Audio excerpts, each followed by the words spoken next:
Okay. I'd like to welcome everyone to this regular meeting of the Tri-City Council on Wednesday, October 21st at 10 a.m.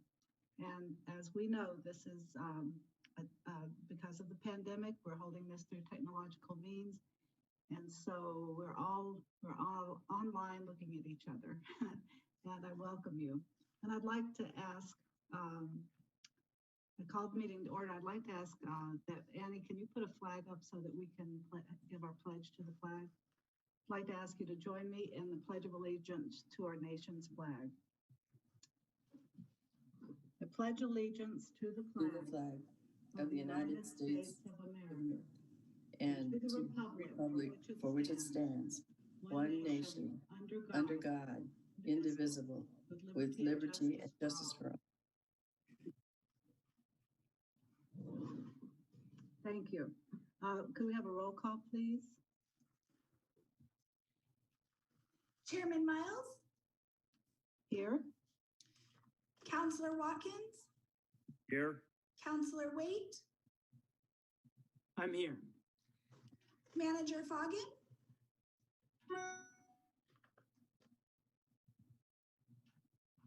Present. Carl Cooper?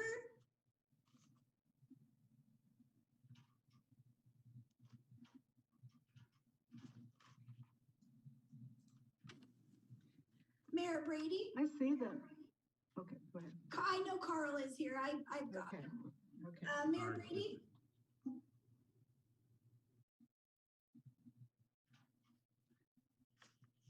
Councilmember Bruck?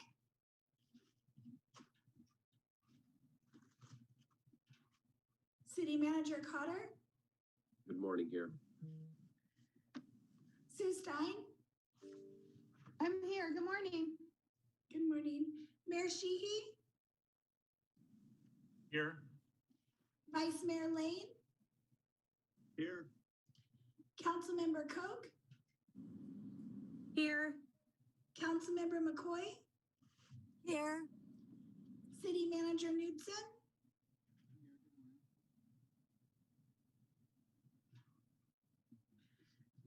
Jerry Bracamani? Here. Gary Frosley?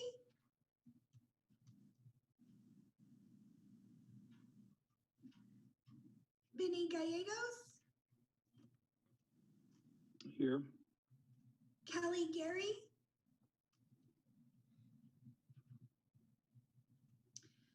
Sean Arula?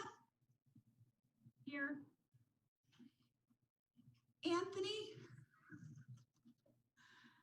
I don't know how to say your last name. Kozlowski?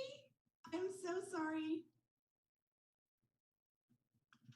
I'm here. That was pretty good, Annie. Thanks. I only have a first initial, but I have P. Philas. Palafis, here. Thank you. Kelly Williams. Here. We do have somebody from the league. I didn't have a name. Is it Tom Belshie with us today? Yes, I am here. Thank you. Sam Elters. Here. Good morning. Good morning. Good morning. Jeannie Kinch. Here. Thank you. Good morning, everyone. Fallon Cassidy.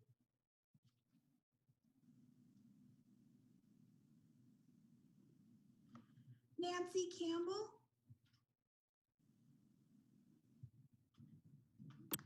Here. Dr. Harslerod.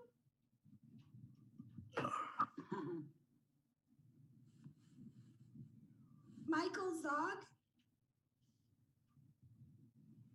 Here. TJ Cook. Jamie Hernandez. Good morning. Stacy Klippenstein. I am here. Thank you. Kevin Adam. Good morning here. Alvin Stupp. Here. And I'm going to admit Anthony Lombardi really quick.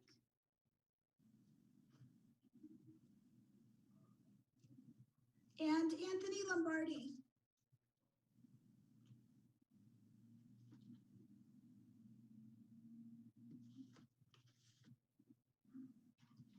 If there was anybody I missed, would you please take a moment to let us know you're on the call?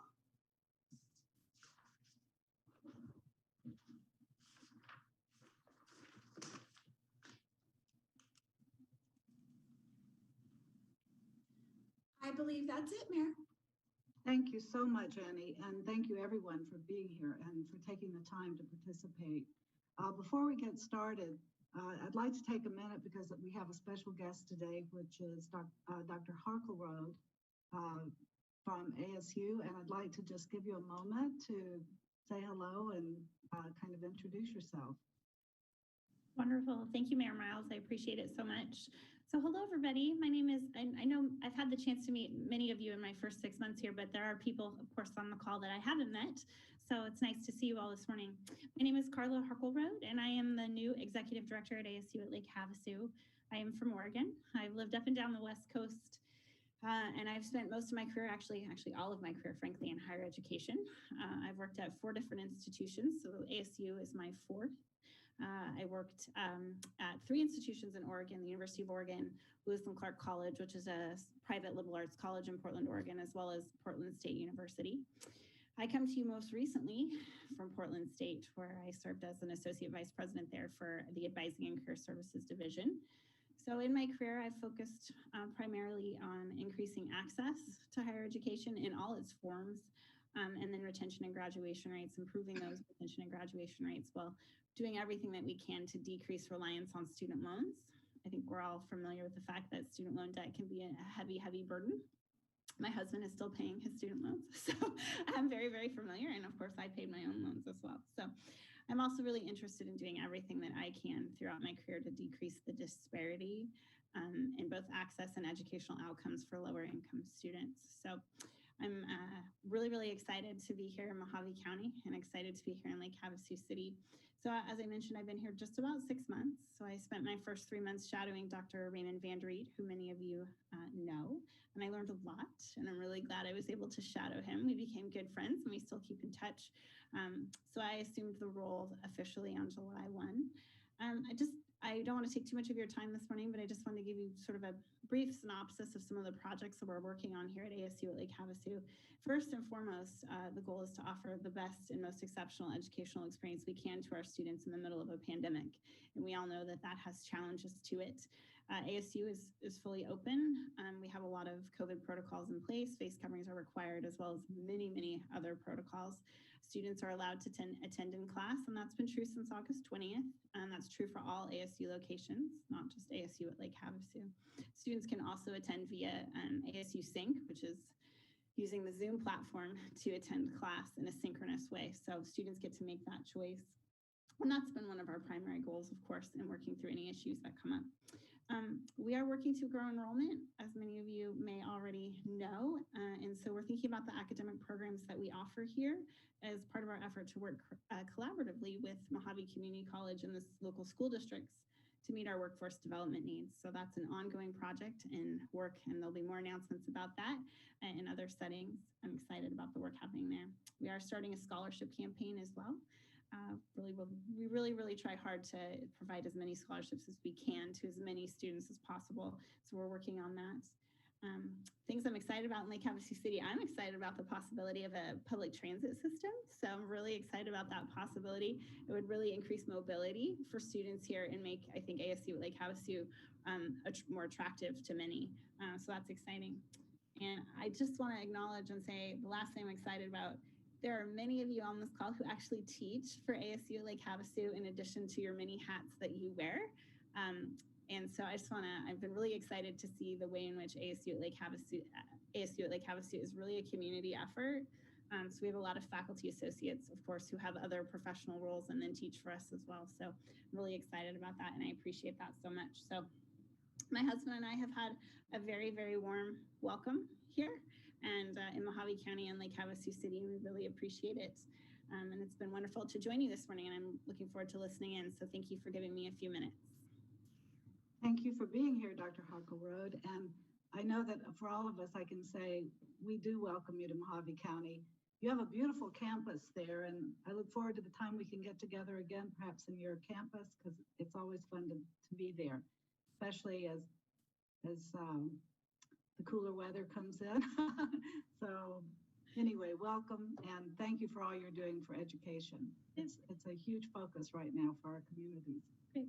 Thank you, Mayor Morales. Okay, are there any other special guests that need to be introduced, want to be introduced? Okay, not hearing none, let's move on to call to the public. Annie, did we receive any notice of intent to call to the public? No, ma'am, we did not receive any email comments or any requests for call-in participation. Okay, then let's move on to approval of minutes from July 15th, 2020 Tri-City Council meeting. I assume we've had a chance to look at those minutes, and so I would entertain a motion to approve the minutes. So moved. Thank you, Mayor Sheehy. Do you have a second? I second the motion. Thank you, Mayor Brady. We have a motion and a second. All in favor, aye. Aye. Aye. Any opposed, nay? Ayes have it, motion carries unanimously. Now we could have an update from Mojave County Board of Supervisors and elected officials. I did not hear a supervisor name mentioned. So, Mayor Miles? Yes. From the county, we have Sam Elters, the county manager, and Jeannie Kinch on with us. Excellent. Okay, Sam, would you like to comment on behalf of the county and Jeannie too, of course?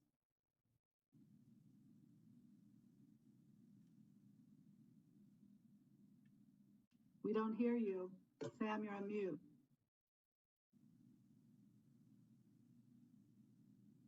Now. Okay, thank you. Sorry about that. I appreciate the opportunity to provide a short report, but I wanted you to know, as most of you do, I am not a supervisor and I'm not an elected official. Well, we continue to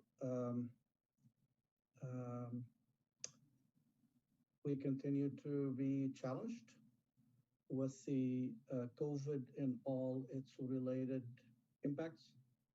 We are fortunate that our workforce has taken the necessary and proper steps to remain healthy. We have had very few cases, and those were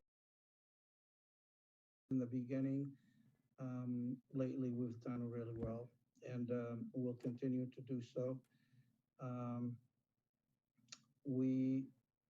Our Board of Supervisors is in the process of evaluating the facial mandate and facial covering. We have a public workshop tomorrow to hear from the public and to have that as part of their decision-making process. Additionally, just wanted you to know that as far as the legislative issues, we have really two primary tracks. One of them is both related to water. One is surface water and one is groundwater. We are working very closely with CSA and with others related to the Colorado River surface water and the transfer of water, which the county strongly opposed, and then the underground water and all the ranching activities that are taking place in Mojave County and around the Kingman area. And we did have a presentation yesterday, Monday, by the USGS team.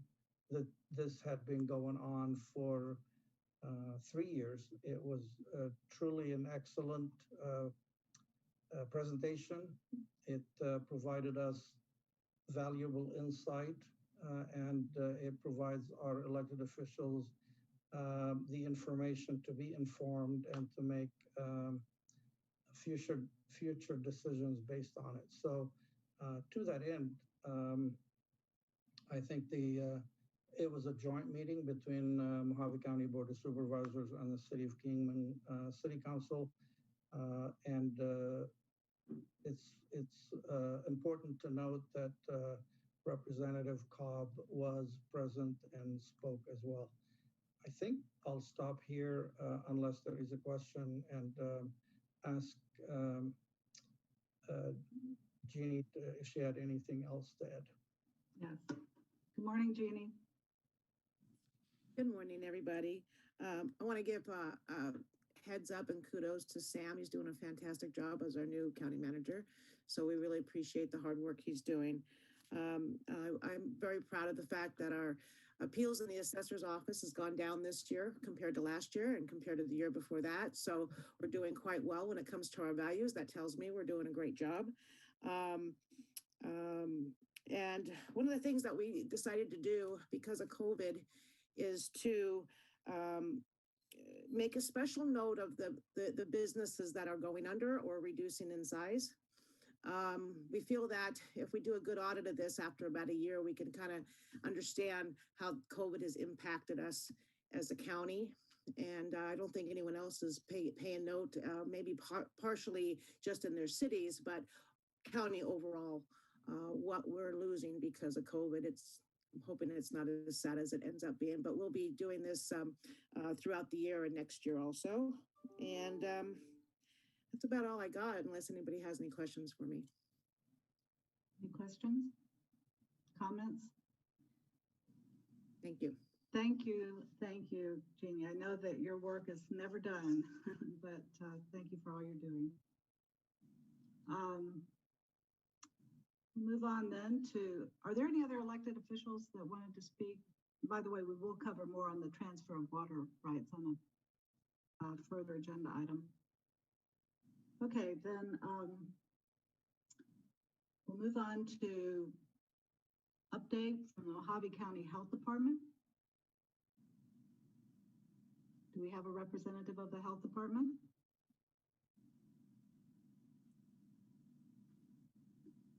Okay. I know they're routinely reporting to the County Board of Supervisors. Mr. Elters, is there anything that you would like to point out from their recent presentations?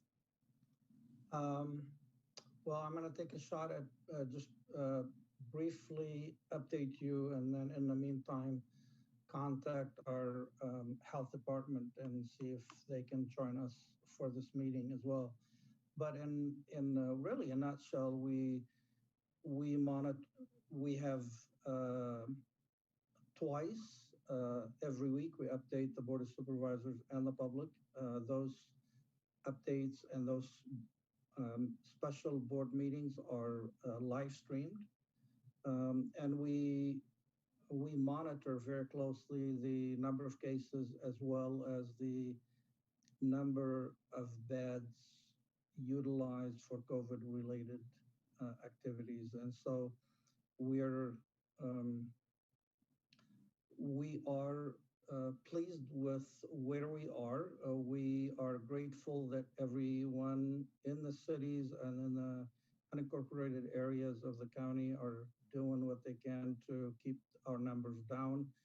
We are currently in the moderate range for restaurants with bars and gyms, and we are in the minimal in 2 of the 3 criterias that are required for minimal to get out of moderate and get down into minimal, which would mean a lot to our again, businesses and gyms and so on.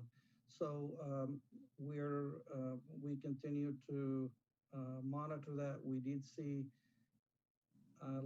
uptick, nothing dramatic, but we did see a fewer increased cases in the last 10 days, in the last week to 10 days. And other than that, I think we're we're continuing to interact with our schools to provide information to them. Gosh, I would say that's about it for now, but I will contact our health department and see if they can join us, Madam Mayor, and perhaps they can add to what I just shared with you. Thank you, Mr. Aldridge. Okay, Dr. Klippenstein, I'm going to move on to you to give us some information on the Northwest Attainment Committee and what's happening with that group. Great, thank you, Mayor Miles, Mayor Sheehy, and Mayor Brady, and members of the councils. It's very nice to be in front of you today. I wish it was together, but virtually works as well. Hopefully you can see me and you can see the background of some wonderful Mojave Community College people and students cheering. I think that was just before the Annie Devine Parade days in Kingman last year, if I remember correctly. So it's kind of one of those where I'm remembering the good old days, right? So we're all together. Anyways, I just wanted to provide just a couple updates, both from Mojave Community College as well as the Achieve 60 and Northwest Attainment Steering Committee goals. So first, I just wanted to share just a brief update on Mojave Community College in regards to the pandemic response. Some of you may know that we have been, since last March, we've been in a phase 1 approach, which has been pretty much closed except for certain current technical as well as health programs that have been on campus for certain labs, knowledge skill testing, and so forth. We just announced the other day that we moved to a phase 2 approach, which means that we now have certain student services offices open on each campus, allowing student traffic as well as guest traffic coming in to look at registering for spring semester, getting more information about Mojave, the academic programs, and so forth. So each of our college campuses actually now have a certain building open from 10 to 4 for public. We are monitoring as well the 3 major benchmarks, monitoring CDC guidelines, and our goal is to be able to come to back to a phase 3, which means spring semester we could have more on-ground courses, more services open on each of our college campuses, again, monitoring numbers and cases as well as various guidelines, both state mandates, county, as well as anything involved with the individual cities. So we're still holding to mask requirements, social distancing, of course, and all of those. Currently right now, we'll maintain that through phase 2 and into phase 3 as well. So I just wanted to provide you a quick update there. And if you have any questions at the end, of course, I'd be happy to answer. The other one too is I just wanted to share, I haven't been able to be in front of this group for a while, but just wanted to let you know that our strategic plan was completed and we're now in our implementation phase for Mojave Community College. And so we are what we call year 0, which means fiscal alignment, organizational alignment, committee alignment, communication alignment, all of our major initiatives. And I just want to say thank you to various different members who are on the call today who participated in various different community events to give us strong feedback. We could not have done this without the community support that we had. And I know many of you were involved or with us in Bullhead City last January and to provide feedback as we were beginning to identify our main key strategies, and which we now have 4 key strategies. If you go to our Mojave Community College website, click on About, and you can go to Strategic Planning. There's a booklet, there's a PDF, tons of information about our strategic plan. I would encourage you to do that because part of it really does connect to the Achieve 60 and Attainment Initiative, and also various things that impact individual communities. Our mission statement to change, we are about improving lives and improving communities we serve. That's a big emphasis area of us, and we will continue to try to partner with all of you as well to make sure that we have what we consider a good, rich, and robust educational opportunity for all of our citizens in Mojave County and beyond.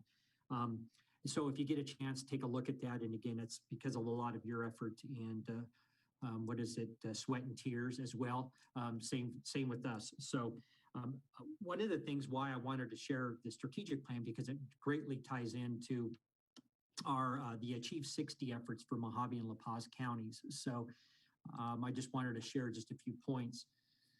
One of the things with Mojave Community College is we created what we call a Bighorn Intrepid Goal, or BIG. And the Bighorn Intrepid Goal is this, that all adults who have not yet completed a post-secondary degree will be inspired to attain the credential, certificate, or degree they seek from Mojave Community College by 2030.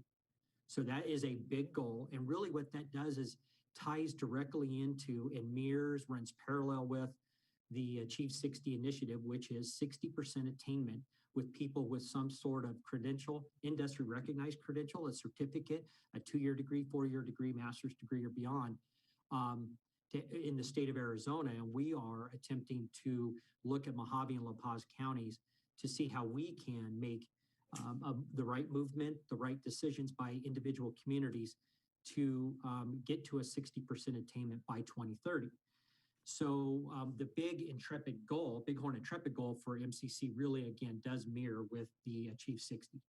So if you have not had a chance to participate with Achieve 60 Arizona or take a look at its information, I would encourage you to go to achieve60arizona.com. And even during this presentation, you can Google it and pull it up and you can see all the wonderful information they have there. But I would also encourage you to look at Expect More Arizona's website. They have been a partner with us since the very beginning. Donna Davis has been our liaison and has been a wonderful support person. And so we greatly appreciate her work. But both of those agencies have worked closely with our steering committee. And I'll talk a little bit more about our steering committee in a minute. So again, I would encourage you, if you're not familiar with Arizona or Achieve 60 Arizona and Expect More Arizona and their data and their main metrics that they're attempting to achieve, their goals, their mission, and so forth, I would encourage you to do that. So one of the things I want to recognize before I get too heavily into this is Mayor Miles and also Carla Halkerode from ASU. Both of them have been members of the steering committee from the very beginning. We've been have the opportunity to form great partnerships with economic development with like Tammy Ursenbach, some city officials, chamber officials, Arizona at Work with Mary Mendola being on the steering committee at the very beginning, Jay Tidway with Amy West and Mike File from the county superintendents. Raymond Vanderreet as well from ASU Lake Havasu was one of the original founders of the steering committee as well. And plus we formed a partnership with Arizona Western College and Dr. Core, President Core down there, and he and I have talked a few times about La Paz County and how we can continue to work together to support there as well. So as we take a look at Mojave and La Paz counties, we were looking at attainment numbers in general. Some data suggests that if you were to add in industry recognized credentials along with 2-year and 4-year degrees, you would find that probably anywhere between 30 and 42% is what we have as far as an attainment within our population of Mojave and La Paz counties. Just 2-year and 4-year degrees is 25%. The state is running around 46%. So the whole goal in the next 10 years is to gain about 14% attainment in the state of Arizona. For us, it's about 18 to 20+%. So we know we have our work cut out for us. And if you take a look at our county numbers and what we're just over 200,000, and you take a 10 or 15% need to gain, that's quite a few individuals. So it's not just about working with high school graduating seniors to try to get them on a path. It's also adult learners that we have in our county as well. The one thing, if you have an opportunity to look at the Expect More Arizona website, you'll see that they have what they call an educational progress meter where they actually monitor about 6 or 7 key metrics. And they really do pertain to educational metrics, both early learning, 3rd grade reading, 8th grade math success, high school graduation rates, opportunity for youth, post-high school enrollment. So that means high school graduating seniors immediately moving on to some form of post-secondary higher education. It's also about attainment levels of both industry recognized credentials, certificates, degrees, and so forth. Those are some of the key metric points that Expect More Arizona is following. And on that website, you can actually dig more deeply into Mojave and La Paz counties and also some of the metrics by cities. So you can see, such as, and I'll use Bullhead as an example, some of the metrics that we saw from an equity standpoint is on 8th grade math. if I could just pull that up real quick, 8th grade math right now, about 30% are prepared to be successful in high school math. This is from their metrics. If you look at that broken down by ethnicity, about 16% of our Hispanic students, or 30 versus 36% of our white students, are actually prepared for from 8th grade math to successful high school math pathways. And if you look at the economically disadvantaged, about 22%. So when we break down those metrics, it's helping us better understand what are some areas that we can maybe make some improvement.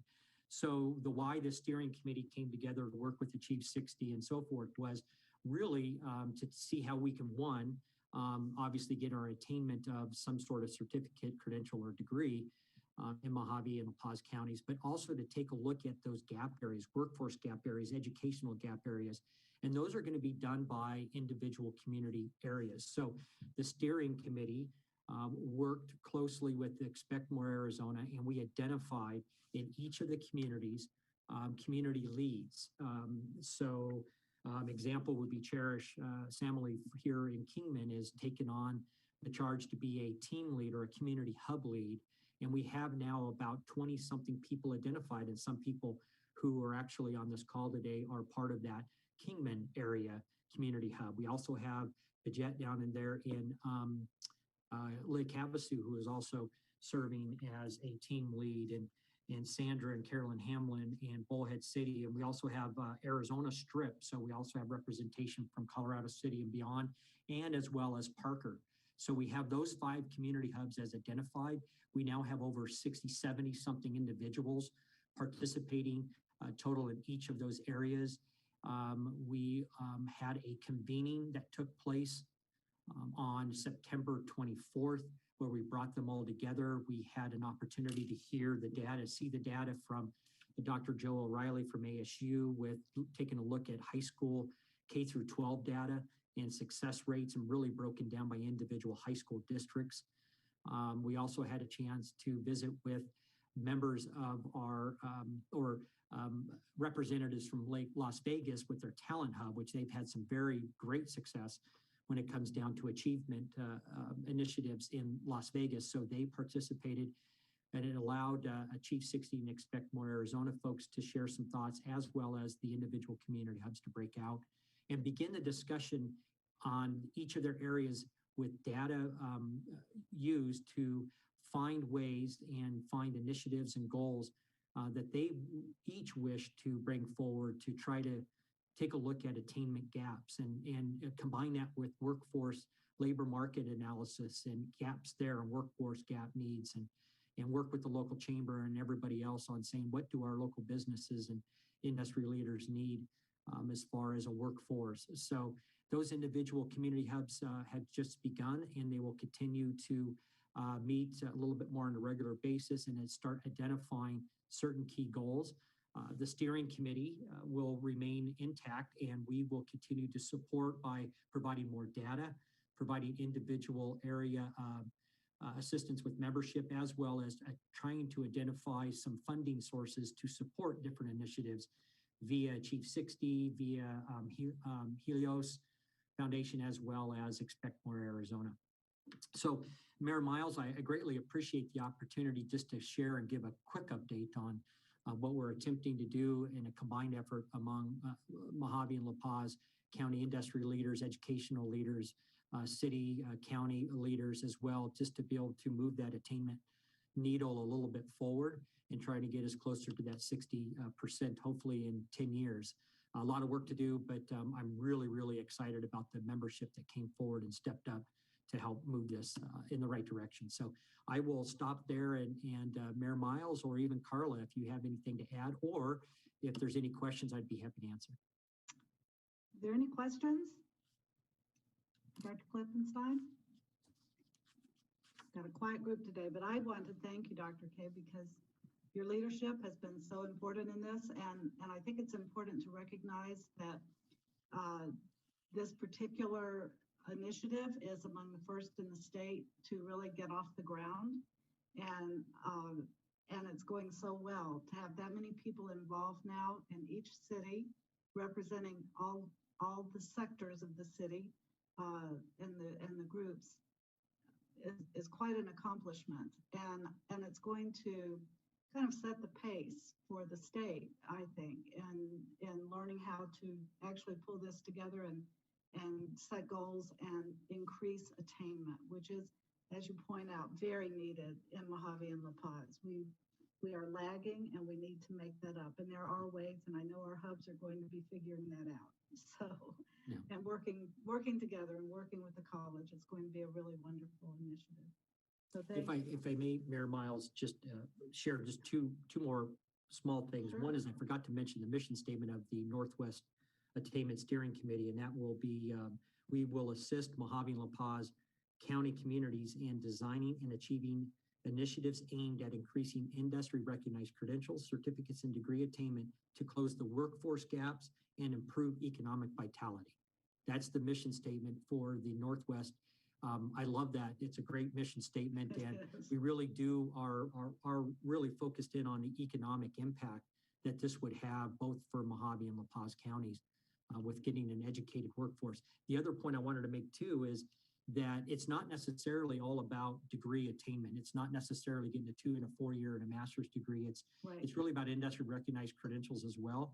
So we have a lot of non-credit type programs that actually fit in. So one example would be non-credit. We have that partnership with the Phoenix Truck Driving School. If you understand our current numbers, we're really doing very well with that Phoenix Truck Driving School being associated with Mojave Community College. We've already graduated numerous individuals. Numerous individuals are on the wait list. That industry recognized credential basically fits in with that. It's not a degree. It's a 4-week industry recognized credential that fits in with this attainment goal. And there's a lot more of those opportunities that we could be doing. And also when you look at your individual communities, your individual community need may say, like Lake Havasu may say, we need these 5 key industry recognized credentials because of the need in Lake Havasu might look different than the need in Kingman. And that's the beauty of the community hubs coming together. They can identify that and then work on those specific needs. Yes. And you know, given that this is starting during the pandemic, that was kind of, you know, at first it's like, well, everything is so difficult right now with education and just having people just wondering if they're coming back to school, much less taking on something like this.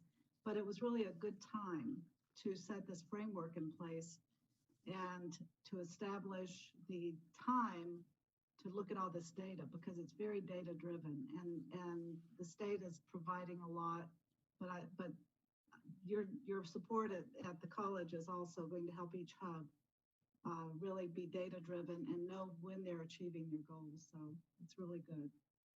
Thank you for the time. Thank you. Mayor Miles, Yes. if I may, this is Sam. Hi, Sam. First, I do have Denise Burley, our Public Health Department Director, Oh, good. in the meeting on the call.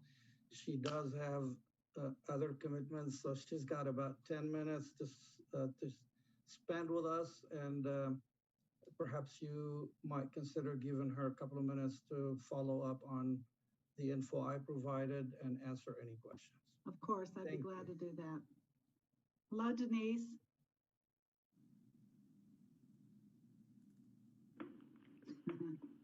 Denise, you might. Good morning, everyone. Good morning. Thank you for being able to join us a little bit. Please go ahead. Certainly. Yes, Mayor Miles and the rest of the group here, I appreciate the window and time here to speak with you all. As you know, now that we have all 3 cities rescinding their mask ordinances, certainly understand where that's coming from and the pressures that you all have been under there to make those difficult decisions.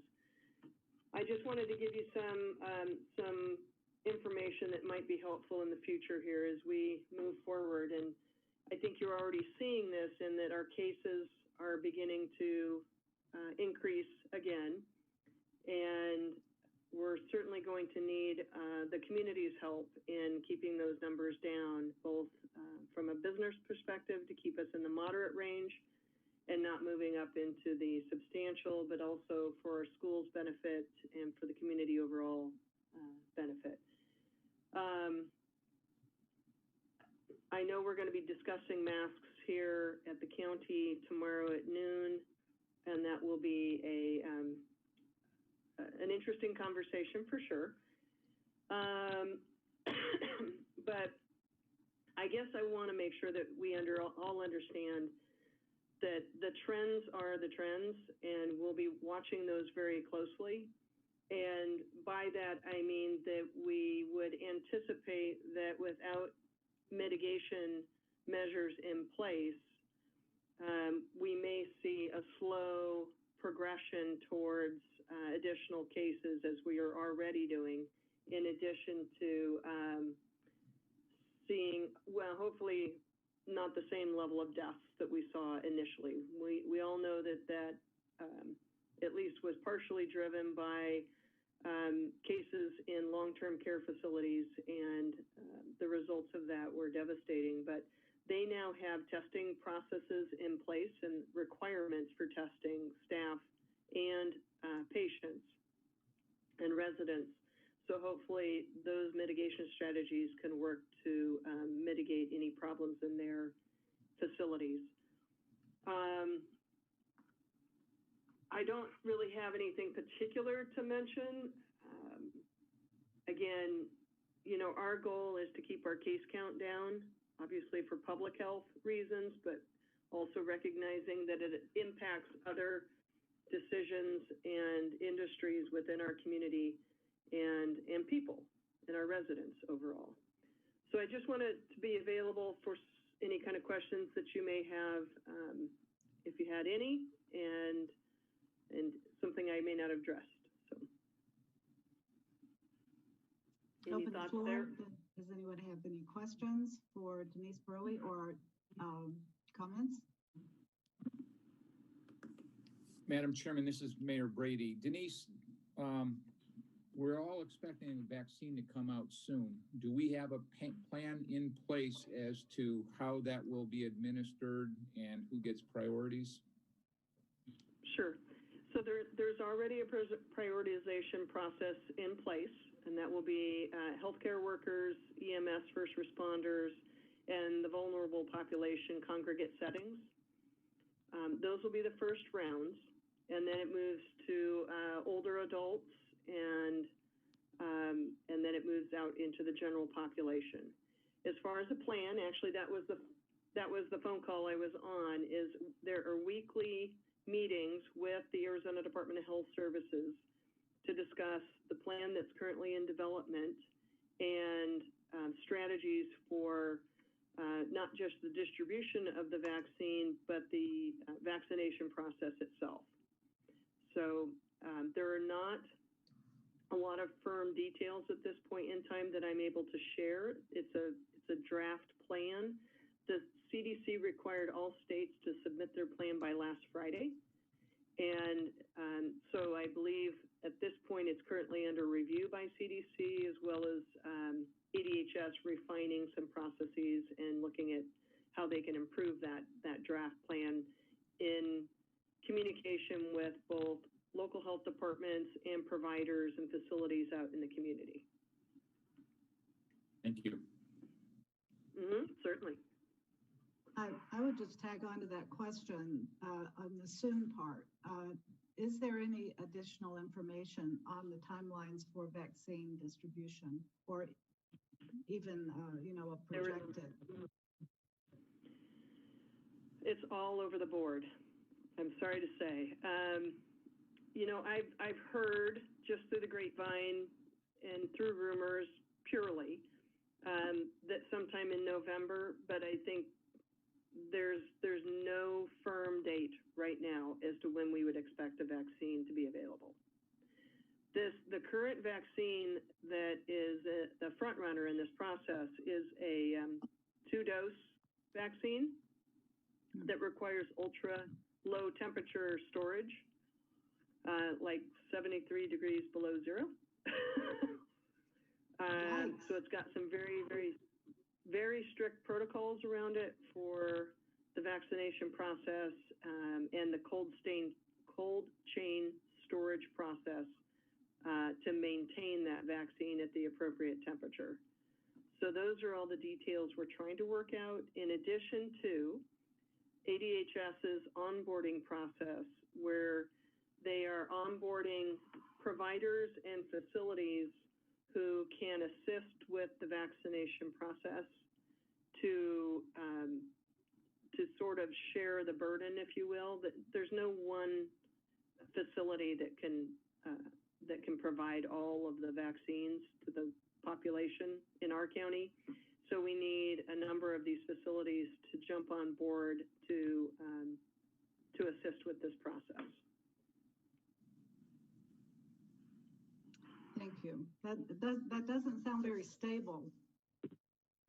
If that is at that temperature requirement. It requires some very strict protocols, very strict protocols. And I think some of those will be a challenge, but I think we've all operated in a cold chain storage process for all vaccines. So, you know, we all have experience in that. It's just this will be slightly different and we'll have to monitor it differently. But okay. Yeah. Thank you. Any other questions? We appreciate you taking time to join us, Denise. Thank you so much. Absolutely. Anytime. Thank you. Okay. Okay, we'll move to the legislative update. And I know Tom Velshi is here, and I'm hoping that you have some news for us. Welcome. You wanted to say good news, Mayor, but I did, but I took it back. I don't know, in this day. We all want some good news, and it's my pleasure to be here. I wish this is something that Ken enjoyed doing very much, was coming up to visit with you all. I wish I could be there. I just want to start off by saying that we have been very proud as league staff to represent cities and towns. I not only want to talk about the legislative update, I want to talk a little bit about what you all have been doing to make us look good, and talk a little bit about some of the things that we've done and some of the things that are coming up that I think you want to pay attention to. Before I get to the legislative, over the summer and coming into fall here, we've been working on a variety of issues. We were very pleasantly surprised. I know that the conference was a very different experience this year, but we were just thrilled at the participation that we had in. Not only did we have a huge participation in the development of our resolutions, but we also had a huge crowd that was watching that process happen, which is very gratifying because that's something that we offer at the conference. Also, most of our sessions had over 400 participants, and our session that we had on the pundits panel, the reading the tea leaves, talking about what to expect from the election and the upcoming state legislative session, we had over 500 participants. So, I mean, that nears the numbers that we would have at the conference. Obviously, what we all miss is that opportunity to network, to run into people that we wouldn't otherwise see. State legislators love to come to our conference because it gives them a chance to meet with people in their district in a convenient way. There's just all kinds of reasons we hope we're able to get back together. We are banking on the fact that next year we will. And even if, heaven forbid, we have to do it in a hybrid sort of way, with people who might still be uncomfortable, we are moving forward with that idea. And there are versions of that across the country that are starting to work on it, people who are taking the initiative on that. And so we're looking into that very carefully. But again, we were gratified by the participation. Also, one of the things that we've been doing is trying to make sure that in your communities that we continue to be of service to the business community. We formed very good partnerships with the Arizona Commerce Authority and others that are trying to help small business. Our latest effort in that is that we are working on extension of premises. This is especially to help out local restaurants. One of the things that they are looking at doing, and this is kind of started here in Maricopa County, but we know is going on out in other areas. We know that Yuma just did one recently. But the idea is as a restaurant, since their indoor dining capacity has been reduced, to allow them to go out into parking lots and perhaps, city right-of-way to have tables as the weather gets better.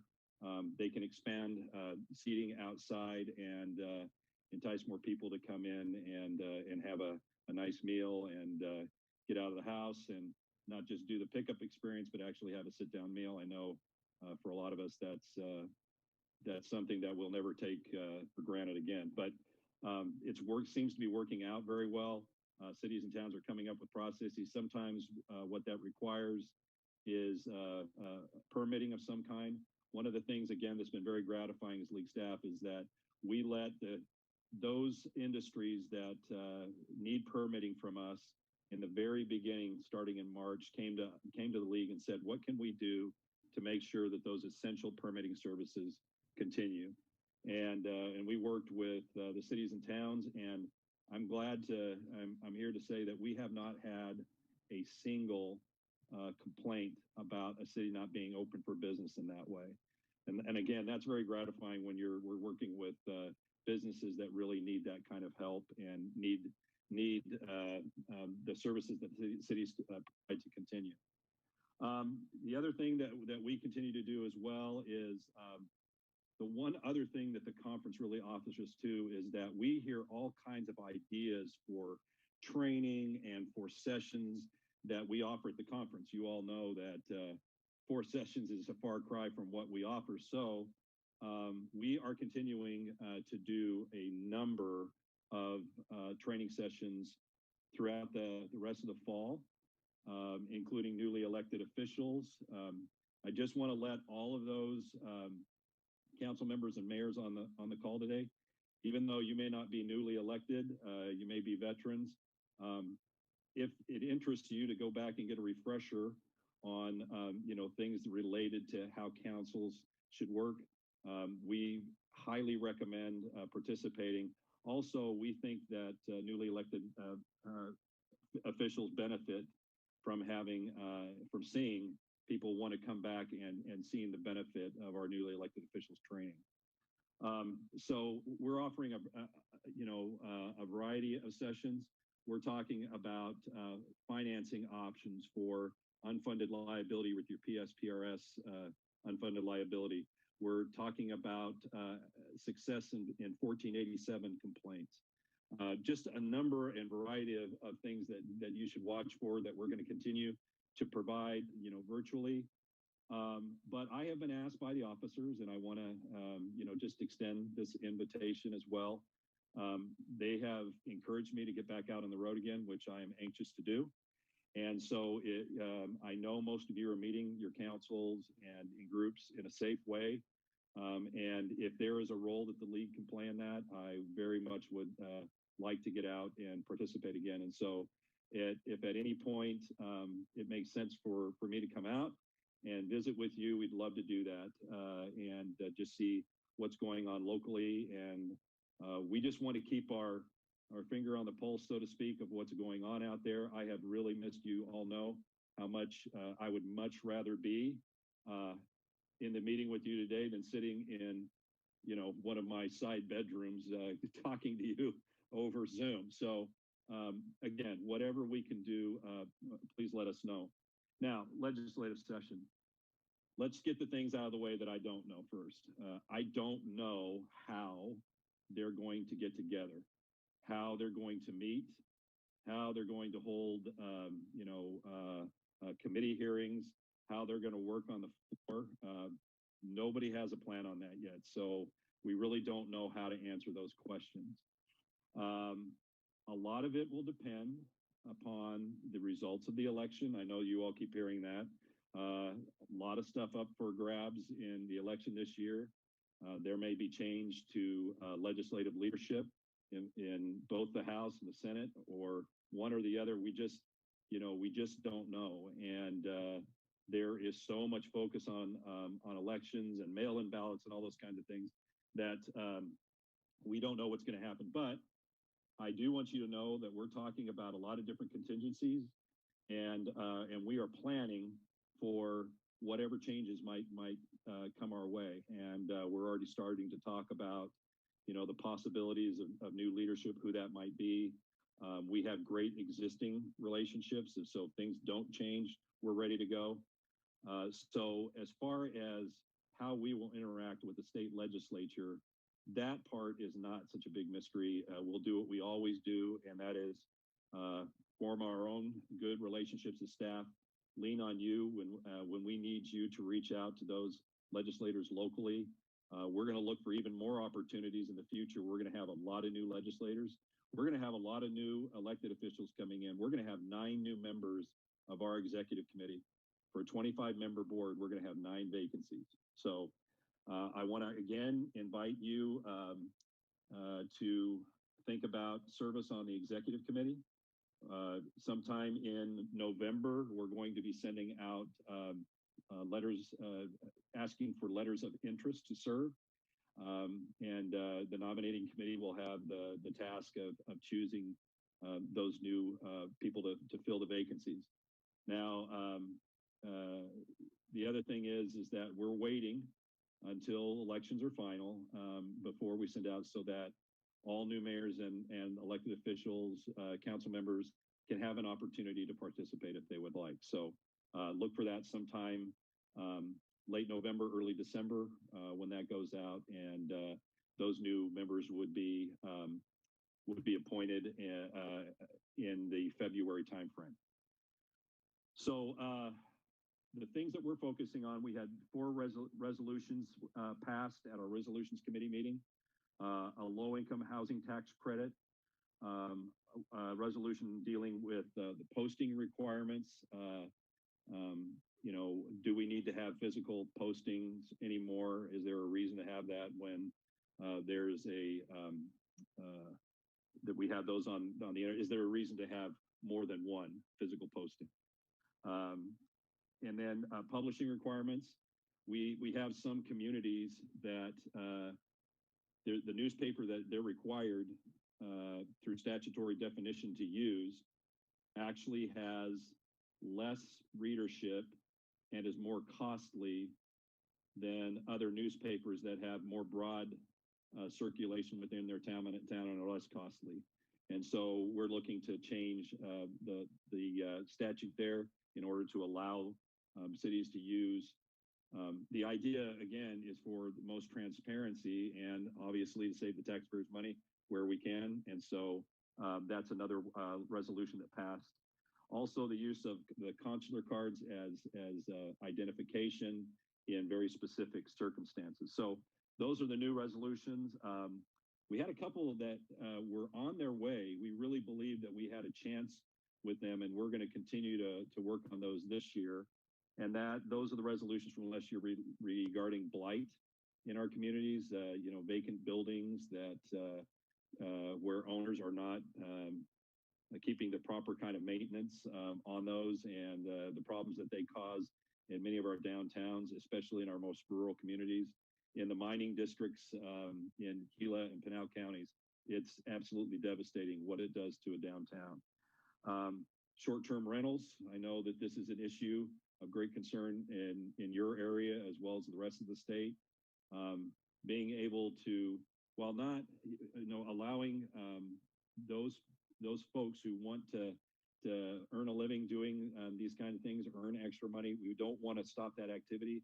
We just want to be able to control the nuisances that come from it, as well as changing the character of single-family residences in single-family residential communities to actually physically create them into tiny boutique hotels. We think that later, if this wave changes and people move away from these structures, in order to make them like the rest of those residential neighborhoods again, it's going to take massive investment, and we just see all kinds of problems that are being created by this. Also, we believe that the idea of presumption on firefighter cancer is going to continue, and so that is something that we're going to be working on. Also, talking about, for lack of a better term, police reform. Are there going to be issues that are going to be brought up that we need to discuss in police departments based on some of the those things that have been happening over the summer? And so those are all issues that are going to be percolating during the legislative session, and then there's always surprises. And again, depending on the change in leadership or the makeup of the legislature, we may see very different legislation than we're used to in the past. So as always, as league staff, we try to remain flexible and work with both sides of the aisle. And as always, we will lean on you for that help. And Mayor Miles, if there's any other questions that I can answer, that's my update for today. And I just appreciate being on the call. Thank you, Tom. I'll open up for questions. Comments? I think we're all waiting. Seriously, the elections are just dominating everything this year, and so we appreciate that you're factoring all of that in. And I'm sure that we'll be in touch many times, and some issues that we have in our area will probably be coming forth, and we'll be discussing regarding water and other things of that nature. Absolutely. And if there are those kind of issues that you would like to discuss with staff, we're always open to setting up meetings to discuss those and talk about how we can help you with those. Thank you so much. Mayor, if I could ask a quick question. It's Donna McCoy from Lake Havasu City. Hi, Donna. Sure. Yeah, I was just wondering how it's looking down in Phoenix on the two propositions, the 207 and 208. What is the feedback? How are people feeling and talking about that? If you have any information on that. Thank you. Well, thank you, Councilmember Ed. So here's what we think, okay? And that's what we always say on this, because we have a contract with the firm High Ground, and High Ground employs a pollster by the name of Paul Bentz. And Paul's latest polls show that both that 207 is going to pass, but 208 is a little bit closer than that. Now 207, to put some people's mind at ease, we are working. You are not going to have, if you don't want to, there's an opportunity, if depending on how many medical facilities you have in your community, the way that this is going to work is there are a number of licenses that are going to be, I think there are 135 medical license facilities across the state right now. And that is a certain percentage of the total number of pharmacies that have opened across the state. So, right now, depending on whether you have one of those licensed medical facilities in your community, those licensed medical facilities will get a license that is a kind of a first right of refusal. Actually, it's more than that. It's non-transferable. So if your community has a medical facility, the people that own that can get a license to sell recreational marijuana. If they take that license, they have to co-locate. That means they have to run their operation for recreational in the same facility that they have now. Okay? So they can't open up another location. Right? Now, again, I am not dealing with any of the really important items that have to do with societal impacts, but what we know about what this will be. And if you don't have a medical facility right now, the league is working on a series of ordinances that you can adopt locally to discourage, encourage the location of new facilities. You can, if you don't have a medical facility right now, and you don't want any facilities in the future, you can actually pass an ordinance that does exactly that. Okay? Your attorneys are working with the league general counsel, Christina Werther, and she is working on that very thing right now. So the worst that can happen in your community if you take action is a recreational facility co-locating in a current facility. So societal impacts are not, the league staff's purview. Mostly it's about planning and zoning and how, if it passes, what we will do to keep the impacts down to day-to-day operations. And so that's the immediate impact. We are planning on this to pass. And so that's why we have started to develop these ordinances. And so you can check with your attorney to see, what they're planning on, or, they should be able to answer those questions for you. You're welcome.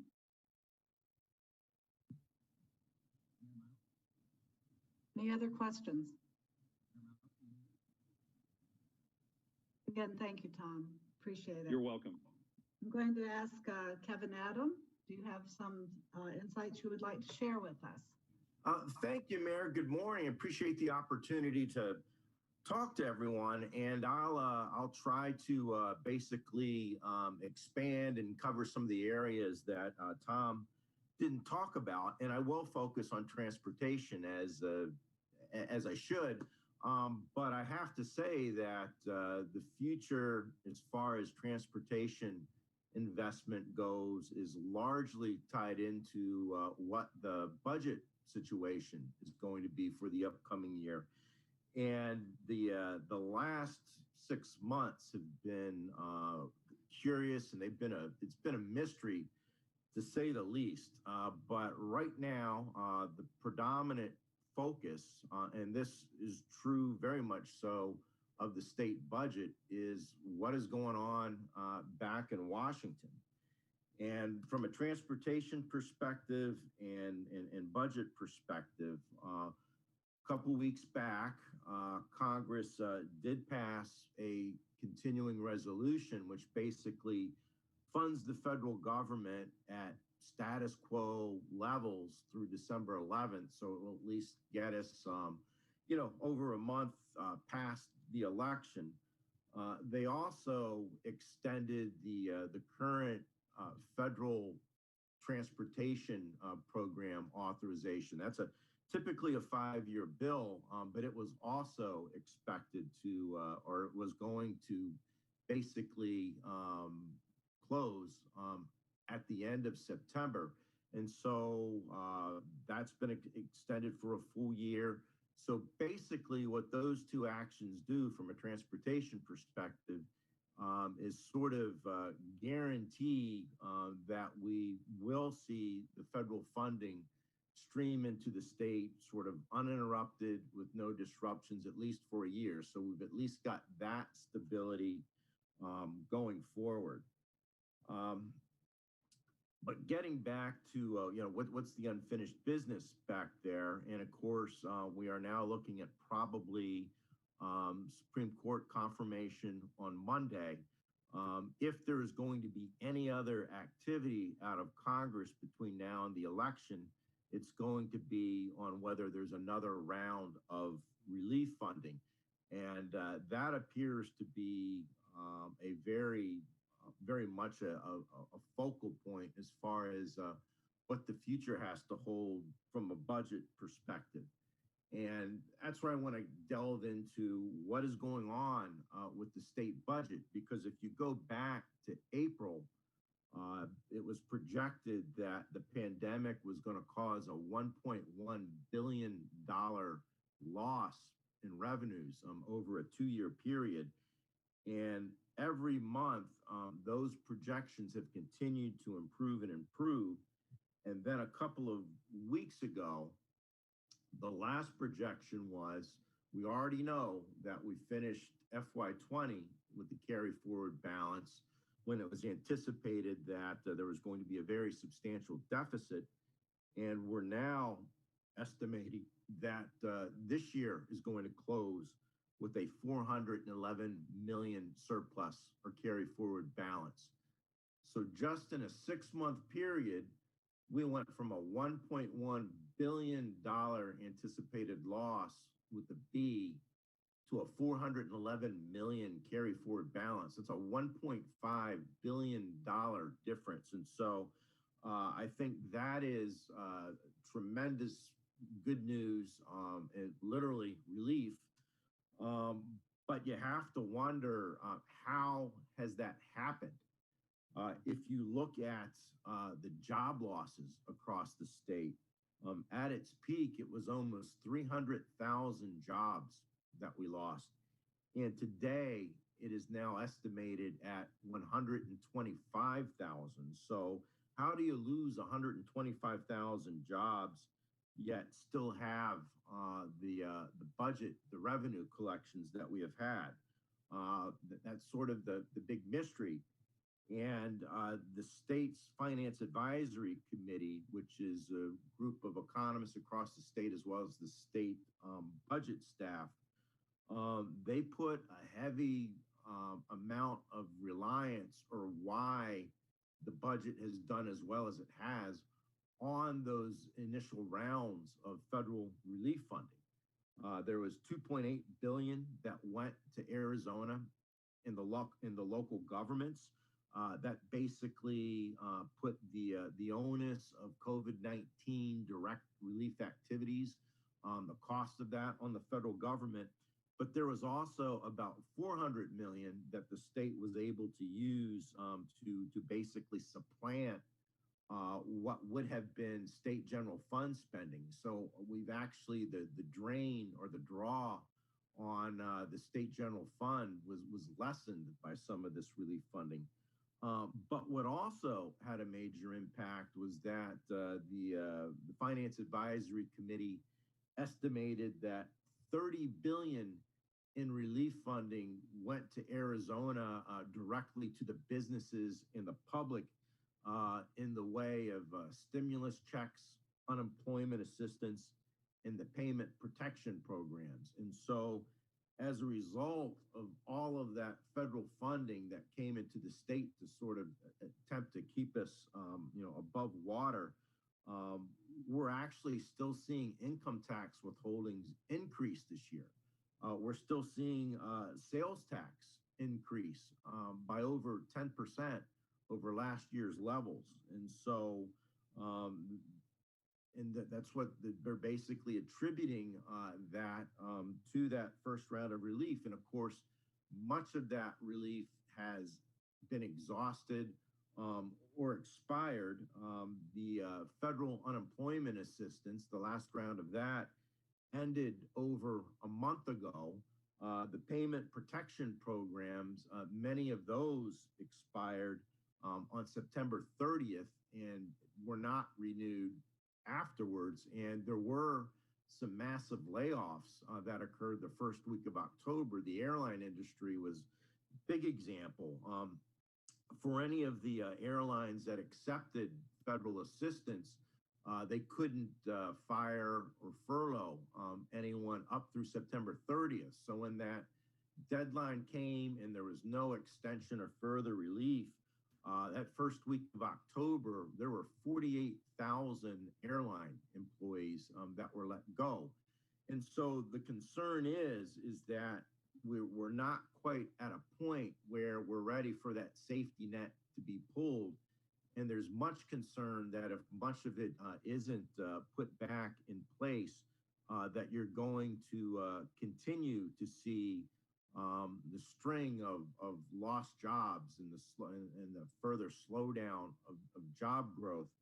And so it appears back in Washington that there's bipartisan agreement that we need to do something further. Now there's a huge amount of disagreement on what that price tag should be and sort of what the areas of emphasis should be.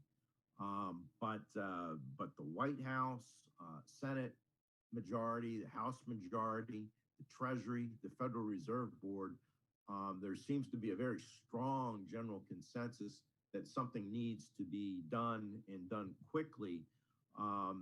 Negotiations are still continuing. We're waiting to see if they can, in fact, pass something by Election Day. And if not, what happens after? But that safety net that was initially created has basically gone away, and there's a lot of concern over whether it will be put back in place. And so with that, real quickly, I'll just go over the specific transportation impacts. HERF collections have been impacted by the pandemic. Of course, people are driving much less. The last estimate from ADOT was that there will be a 500 million loss in HERF revenues over the next 5 years. Roughly half of that would be money that would go to the counties and the municipalities for your local road systems. About 206 million of that would have gone to ADOT in the state highway program.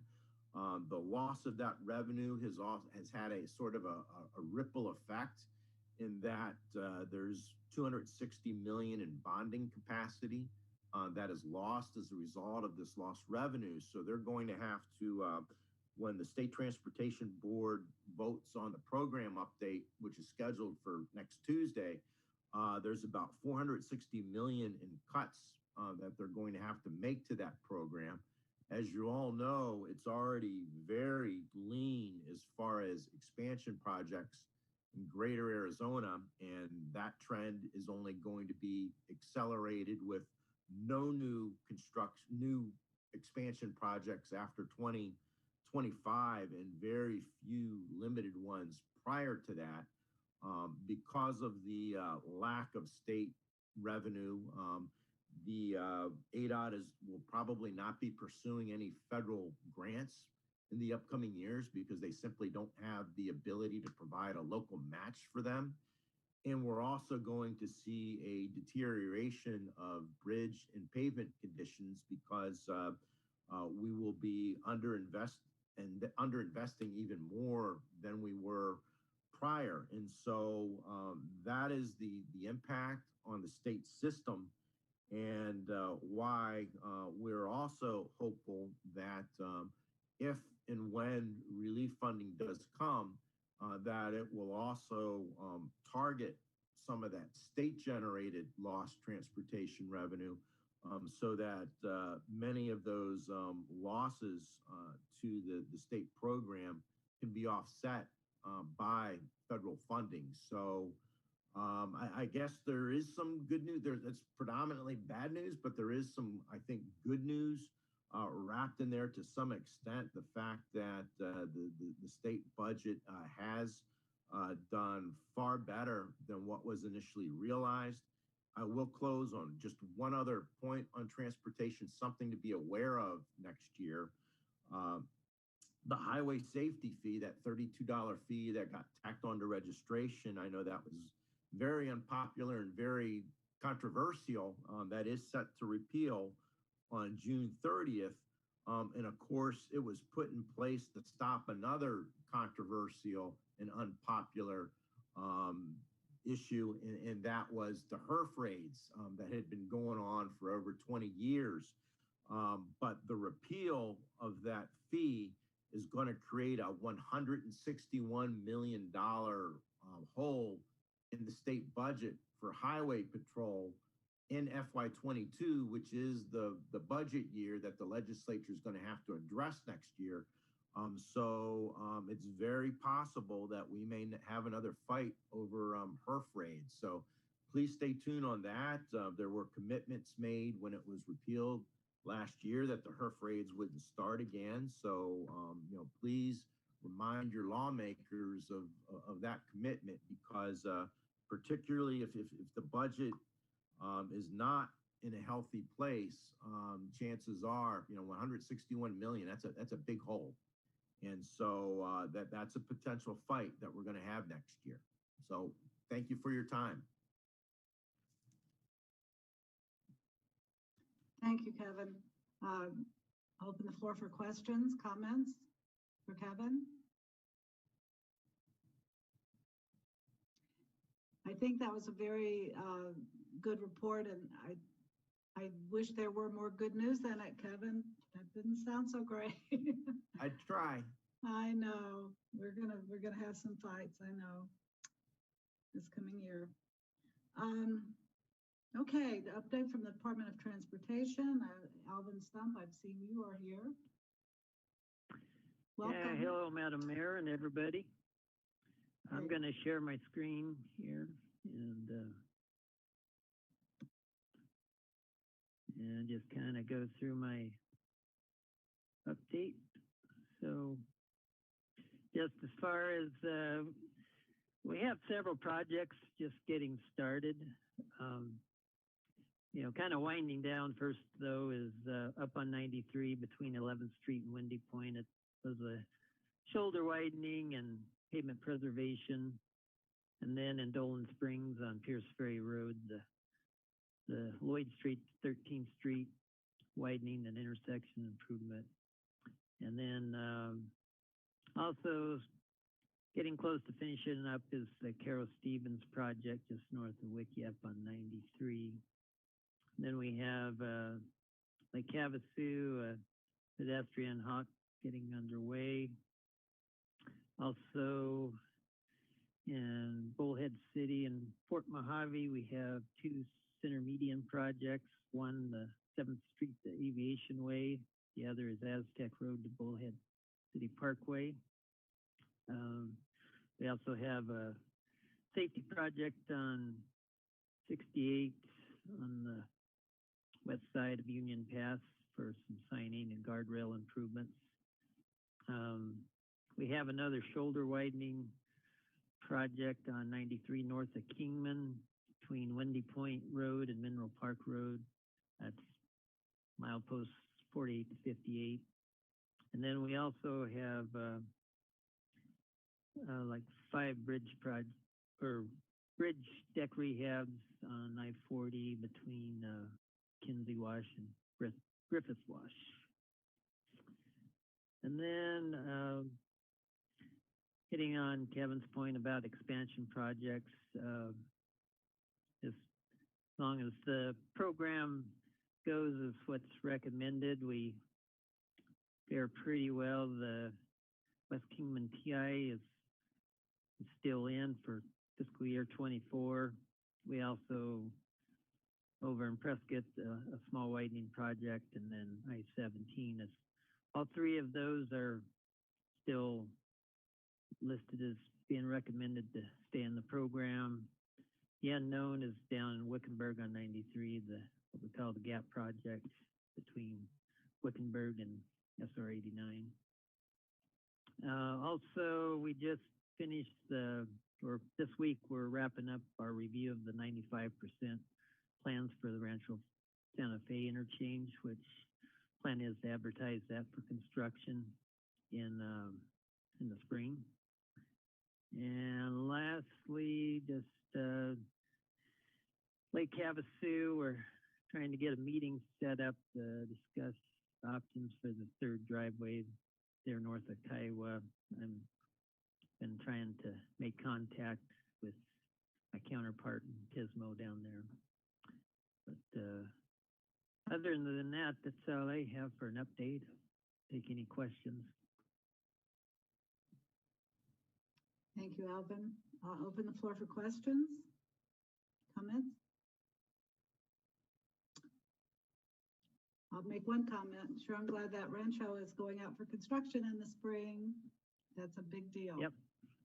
Thank you so much. Absolutely. All right. Does anyone else have, Vinny, did anyone want to speak to transportation issues? Thank you, Madam Mayor. Yeah, the only thing I would report from the MPO is we are working on our 25-year regional transportation plan. We have started that process that's required of the MPO to do every 5 years. So we are evaluating the multimodal aspect of infrastructure, public transit, bike, pedestrian, and the airport. So that process is probably about 2 months into about a 10 to 12-month process, and talking with the locals and the stakeholders. And we'll be looking for some public feedback here shortly. I would say that's our primary focus. We did finish our public transit plan, turn that over to Lake Havasu City. I do understand WACOG is doing a regional transit study, which I think is really great to, again, evaluate our future for, as you look at Havasu, Kingman, and Bullhead. And each of those communities have their own transit systems, and I appreciate WACOG kind of overlapping that and start to look to the future and for our citizens and residents, for those that need greater connections beyond the cities and may have travel for medical purposes or even work or whatever the purpose is in the Tri-City area. So I look forward to working with WACOG on that, but that's really all we have at this point. So thank you for the opportunity. Thank you.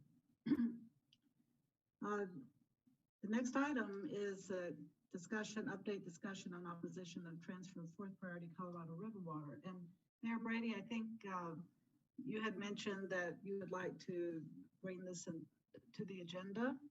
Would you like to start the discussion? You're on mute.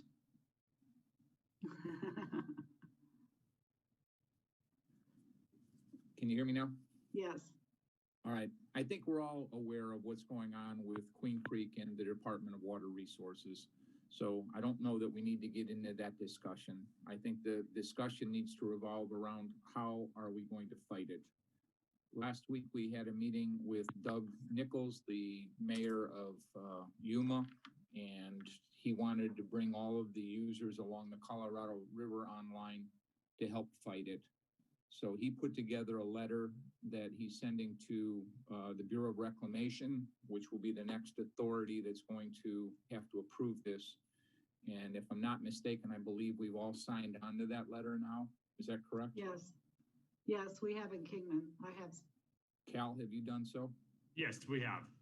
All right, so we're all on board. So that letter is going out. We're also hoping to set up a meeting with the people up at the Bureau of Reclamation. And Mark Clark, one of our city council people who is actively involved as a consultant in water issues in the state, is trying to coordinate that meeting with the Mojave County Water Authority.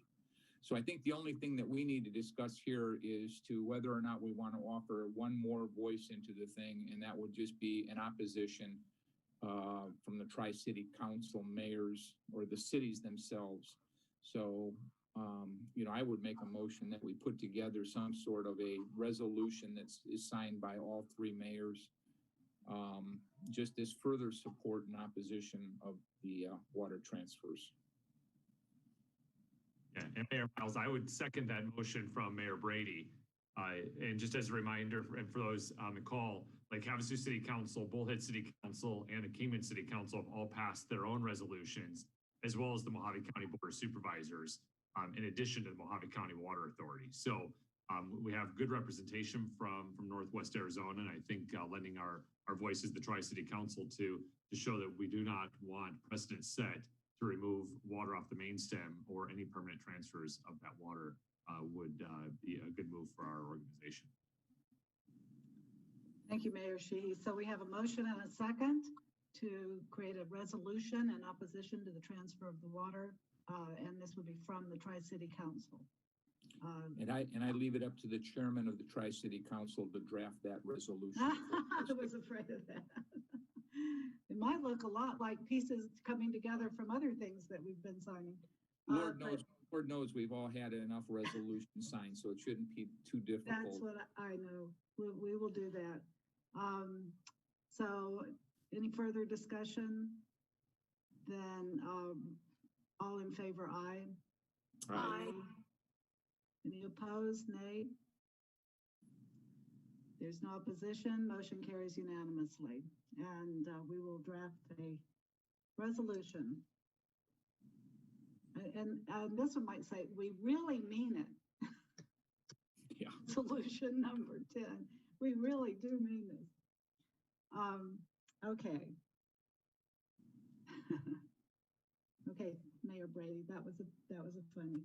But okay, update on the final update on the 2020 census. It is Manager Foggin.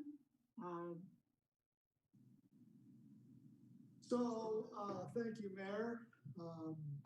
Our final report really is that we're happy with the work that we've done.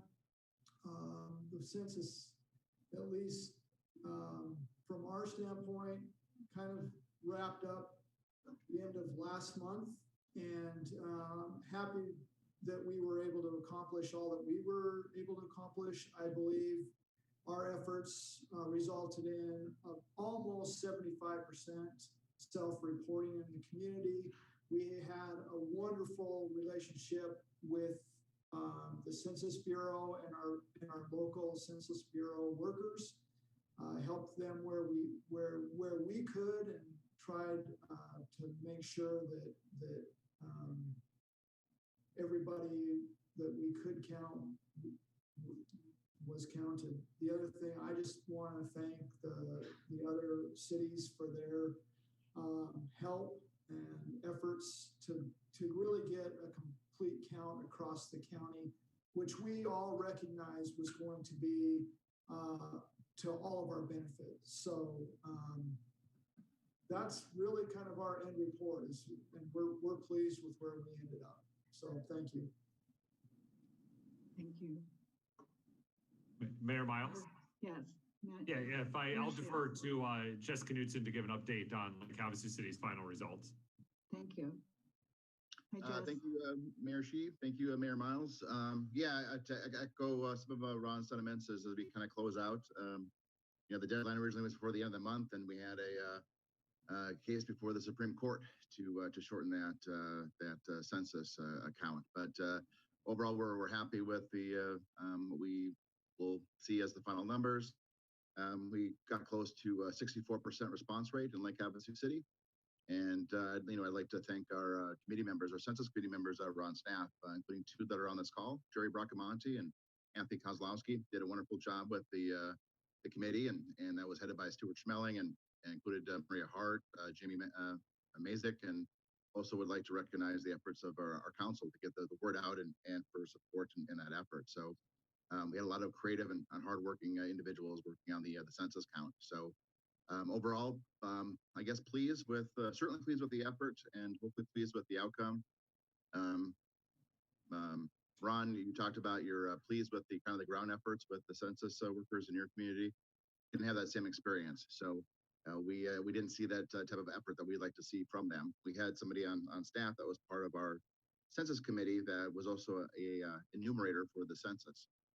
And she was very disappointed in terms of some of the efforts that occurred there. So obviously in the COVID environment, there's a lot of things and a lot of challenges that are tied to those efforts. But the difficulty with Lake Havasu City is that we have, according to the last census, about a third of our homes are considered vacant properties for the census. These are short-term rentals. These are vacation homes, and those homes that aren't occupied year-round by a Havasu resident. So we did our best to kind of get that ball rolling, and really eager to see the final results. Those should come to us after the first of the year. So that concludes my report, Mayor Miles. Thank you. And Mayor Brady? I'll allow Toby Cotter, our city manager, to report on this issue. Happy to. Thank you. I don't want to sound repetitive, but we had a great outreach with all three cities, the county. I mean, everybody kind of went all in on letting the communities know. So there's no way you wouldn't have known that there was something going on in Bullhead City with the census. Doesn't mean that you actually care. Kind of like voting, it's getting harder and harder to reach our residents. Every effort that you do. 30% of people vote, 30% of people fill out their census form, and then you have to work on the 70%. That's only going to get harder as we progress in the future. So on this campaign and others, I think it's just from billboards to marketing to newspapers. I mean, we tried it all. We did it all. We were still counting people last Wednesday, going door to door, counting people. The Census Bureau failed miserably in our community. We've already reached out to Senator Sinema's office, have talked to her staff, have talked to GOSAR staff, we know we'll have a problem when the results are released. Even if it comes back at, some surprising 40,000, we know there were hundreds, if not thousands of people not counted, because we're still finding them. I believe there's probably people across the county, especially in the unincorporated areas of Fort Mojave, Mojave Valley, that haven't been counted. So, I told the council the other night that we'll remain positive and wait for our numbers to come out and see what ultimately we need to do. I was told by a very good source who works in Washington, who's involved in this, that for households that weren't counted, they did use and absolutely did use other identifiable data to count people in homes. So 100%, when we heard that number, 99.9% of homes were counted, it didn't mean they actually enumerated at the home. It meant that they actually used other data that the federal government has. And if that's the case, and, for our unaccounted 40%, if they actually use disability checks, Social Security, other forms of known data, that is the best possible thing that could have happened in Bullhead City. And so I look forward to seeing the numbers in the first of the year. And if they're miserable, we'll have to take some action because we believe we have a severe undercount, especially in our Hispanic population. But again, if the feds came through with some other 2020 data points and let technology show that there were people in that home, that could be the best possible thing for us. So we look forward to the numbers. Thank you, Toby. That would be good for all of us. Good. Well, thank you for the reports. And now we'll move over to the mayor's reports. Mayor Brady, would you like to start? Sure. Just to keep it short, City Council is expected to get 2 new City Council members at an upcoming meeting. At the next meeting, we will be retiring Council members Tammy Ring and Sheila Schutz.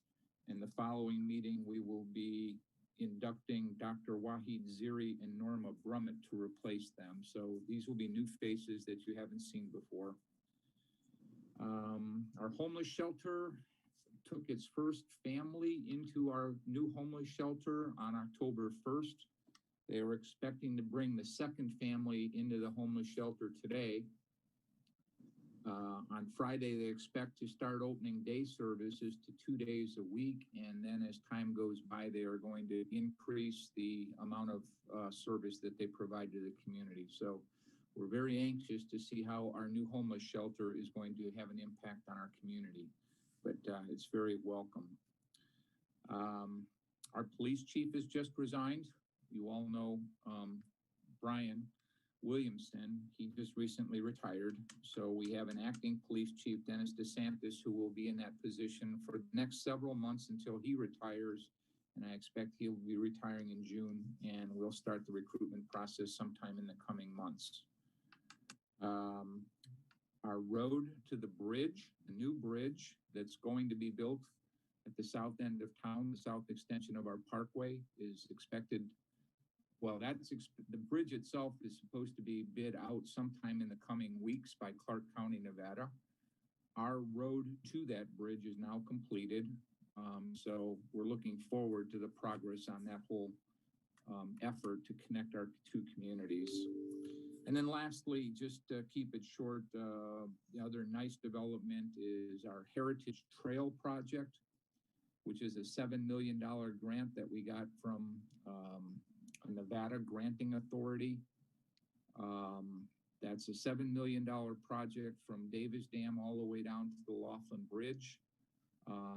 That was supposed to have started back before the pandemic started, but as soon as they issued the contract and they were to proceed, the pandemic hit, so they stopped everything. But we're told now that they are expected to start back up again this week. So we're looking forward to that project.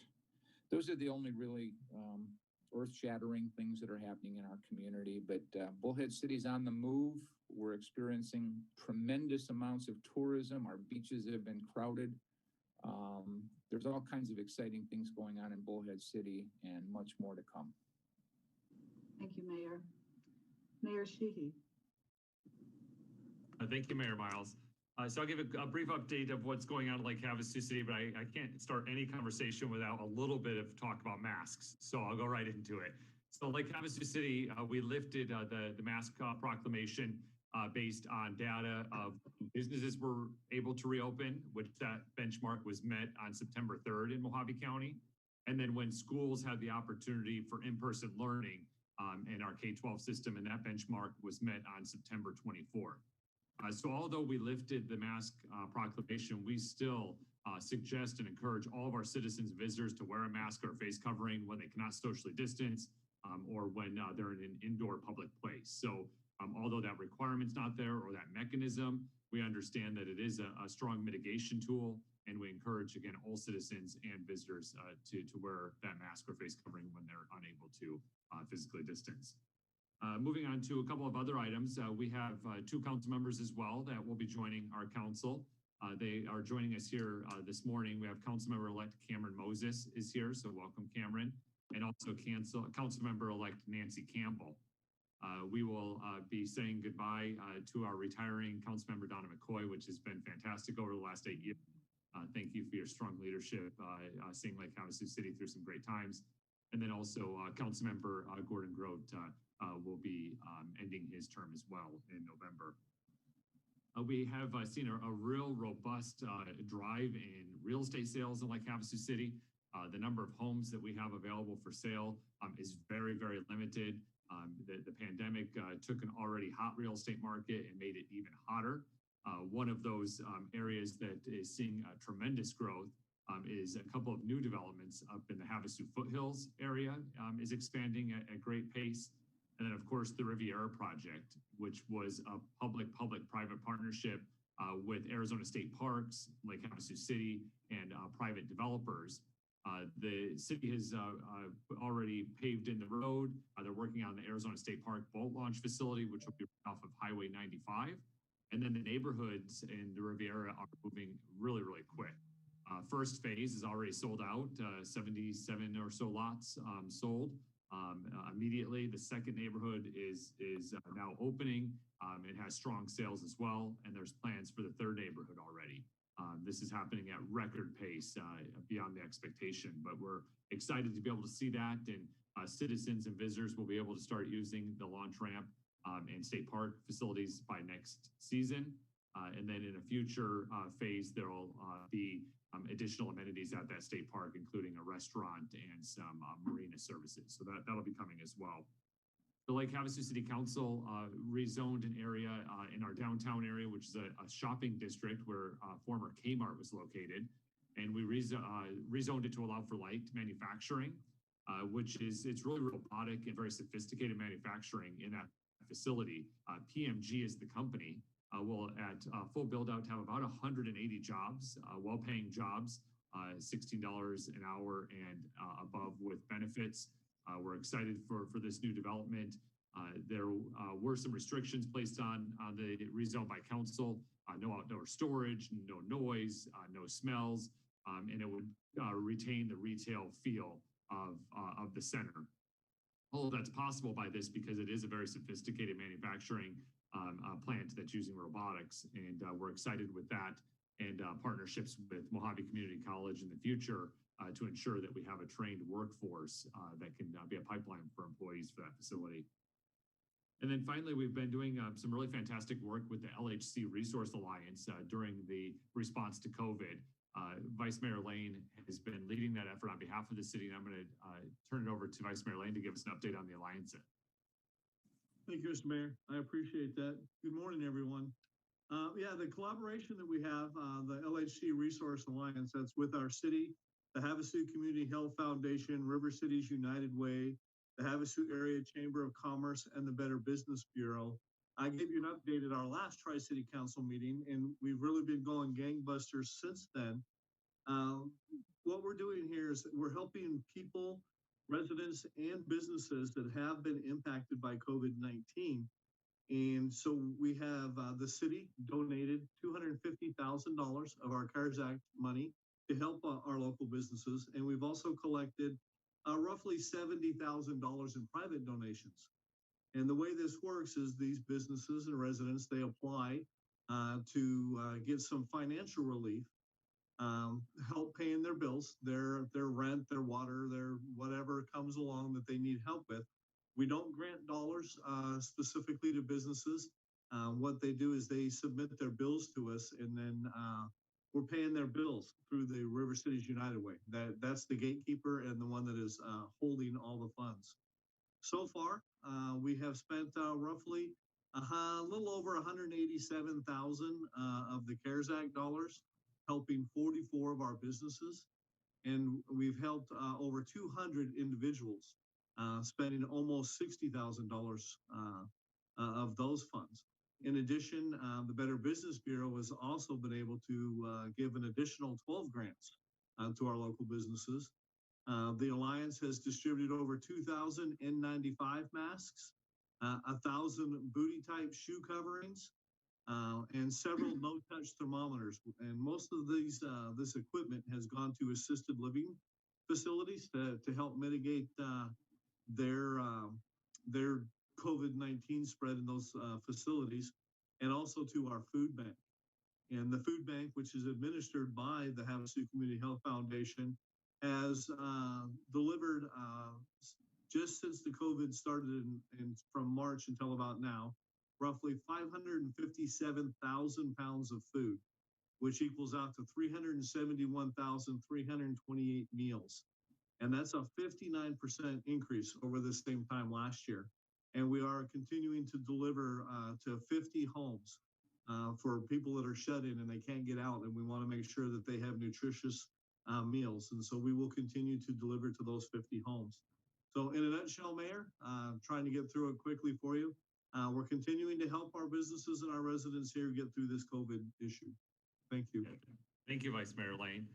In addition to the resolution of the council to grant $250,000 towards those efforts, we also did a resolution of the council to suspend park fees to allow our outdoor fitness centers and gyms to move outside to our parks for those that are more comfortable working out in an outdoor environment, or that can't work out with some of the requirements that are put on by Arizona Department of Health Services.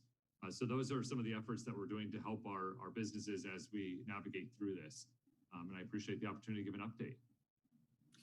Mayor Sheehy, if I could just quickly, again, it's Donna McCoy from Lake Havasu City.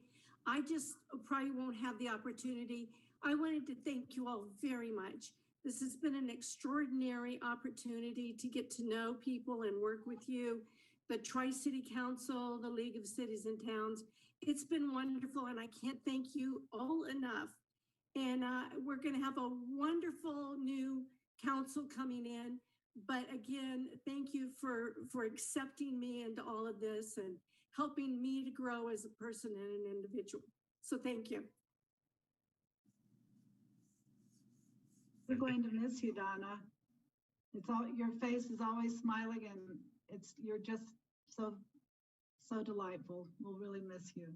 I'm sure Havasu will miss your leadership. And I echo that same sentiment. We'll miss you, Donna.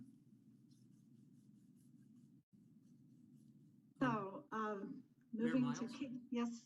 If I may, just real quick for Mayor Sheehy, I just wanted to let him know that last week we had a lunch meeting with Ryan and Isabella from PMG to discuss workforce needs. And so it was a great start to what I consider could be a good relationship on some non-credit, for credit, really short-term training needs that they have. So just wanted to let you know. Yeah, so thank you. As always, Mojave Community College is ready to pivot and make sure that our workforce needs are met. So thank you for that partnership. Okay, moving on to Kingman. We too will have some new council members later this year. We will be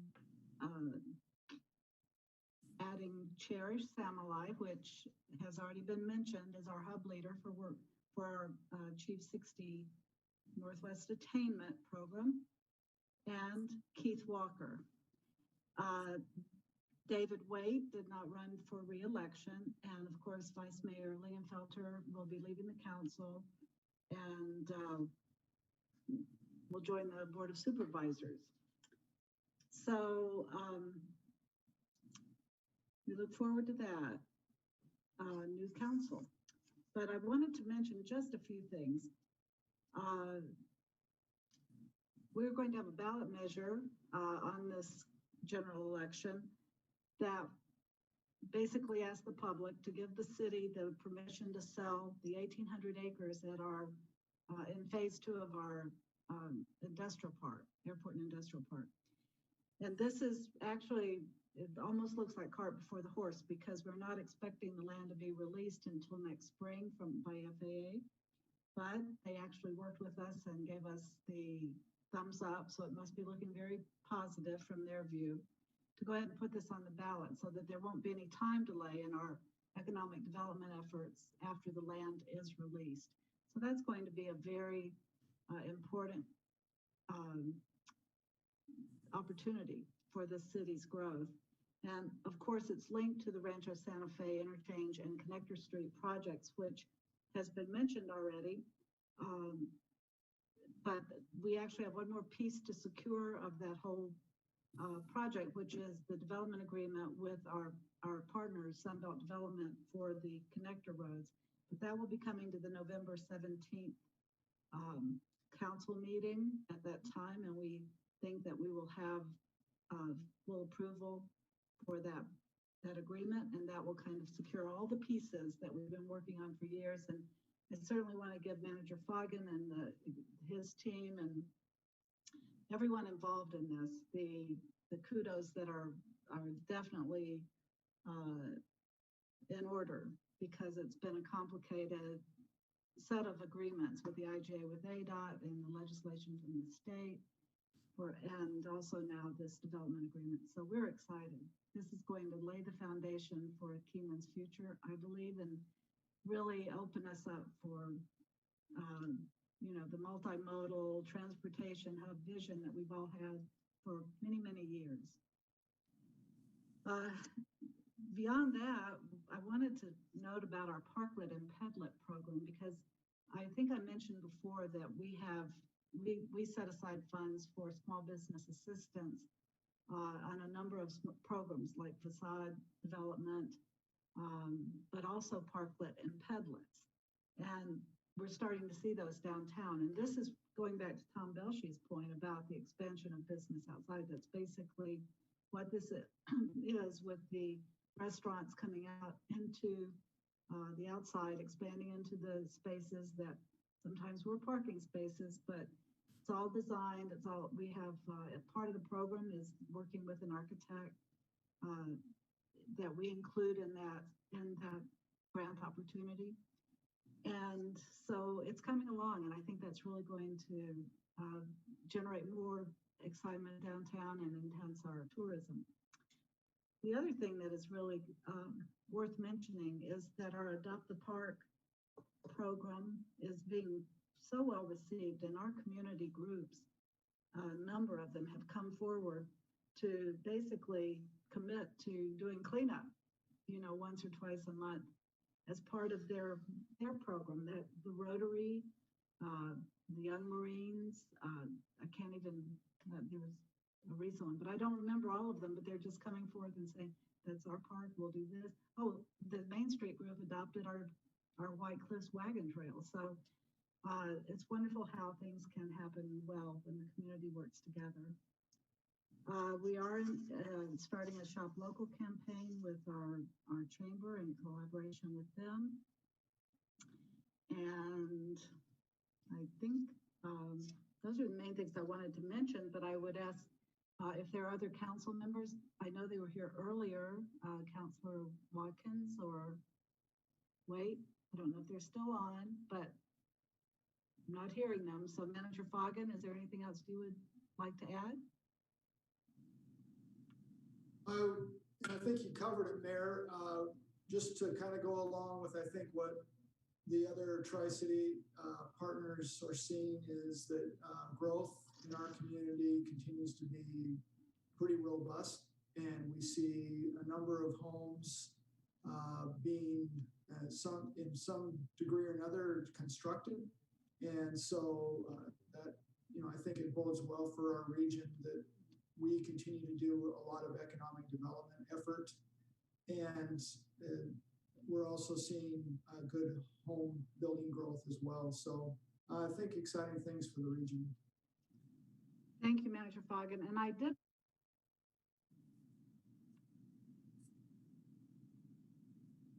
want to ask Dr. Klippenstein to just industrial park and the planning that might be going on there for workforce development. Yeah, I'd be happy to. We've been working with various industry folks and as well as with some city folks, Ron and Bennett and so forth, and taking a look at Advanced Manufacturing Training Center, an actual training center out in the industrial park area. Matter of fact, I was just typing a message back to the landlord of the space we are looking at leasing. It's at just over 10,800 square feet of space that will be offering various different components of manufacturing. Also potentially moving our electrical program from the campus here out there as a foundational 4-credit program. Also looking at an HVAC program running out of that same space. But a lot of non-credit startup stuff using IntelliTech curriculum. So it gets in robotics, pneumatics, and a machinist and so forth. So really good low-level startup stuff. We did a survey. I think we had 19 industry folks that provided information about what their need is and about approximate number of individuals they would on an annual basis be sending through. That's information we'll share with our Board of Governors. We hope to have a final lease agreement in front of us within the next couple days, and then we'll be able to begin to review with our Board of Governors. And we hope to be able to have an actual program starting up in August of 2020, right? Is that right? I don't know. 2021, sorry. That's what I'm thinking of. And We're that not ties in returning to with 2020. And that ties in with Mayor Sheehy. That's one of the things we talked to that PMG group about, and they were very enthusiastic about some of the specific training modules that we can put in place that their employees can come up, get some quick training. We can even do some of it on site if we had to there. So that's what's going on there. And Mayor Miles, if you don't mind, I would just share that we are beginning the renovation of 309 Beale Street with our collaboration with the Chamber and our SBDC office moving completely downtown. So the Chamber will be out of that space along with our SBDC office and a small business incubation space. We hope to begin with our SBDC office. So community will have an art area so we can actually do community ed courses right downtown, as well as an open kind of classroom area, as well as a boardroom will all be located in that space. That is so exciting. You know, that I think that's the first thing we discussed. Mm-hmm. I do. We did, right. Come downtown. That's wonderful. Wonderful news. Thank you. I guess I will mention, because it just did happen last night, but I think it was clear from what Denise said that Kingman the council did rescind the mandate, the mask mandate. So we are all working hard to maintain the education to our public on the desperate need for mitigation measures to be followed. So we're all working on it together now. It was a disappointment to me. I think everybody knows that. But that's the way it went down. And so that's my report. And I do see that Supervisor Bishop has joined us. And would you like to say hello very quickly? Thank you, Mayor Miles. So I will say hello and goodbye to the city council members that are leaving both the city of Kingman, Lake Havasu, and Bullhead City, and welcome the new ones on, and we'll get them trained pretty darn good. So I'm sure that there's been plenty said about the mask. You know, that's been taking up a lot of our time, is the COVID-19 issues. Also water issues. You know, we're trying to keep the water in the river where it belongs and not let Central Arizona take our water. And then we just got the groundwater study that we did in conjunction with the city, with the USGS, and you might have already talked about that, but that was big and kind of disappointing news, but not news that we didn't expect. So that's about all I've got. Thank you. Thank you, Supervisor. Okay, let's move on to the discussion and possible action regarding future agenda items. And I'll just note that, we expected Suddenlink to be on this, in this meeting, but they have rescheduled to the next one. Is that right, Mayor Sheehy? Yes, they've confirmed for our next meeting that they will be here, either Zoom or in person, depending on how we're meeting. Okay. And are there other action items or future agenda items that you would like to have on, that you have in mind? Hearing none, I will entertain a motion to adjourn. So moved. Second. We have a motion and a second to adjourn. All in favor, aye. Aye. This meeting is adjourned. Thank you so much, everybody, and bye, Donna. Bye, thank you. Thank you.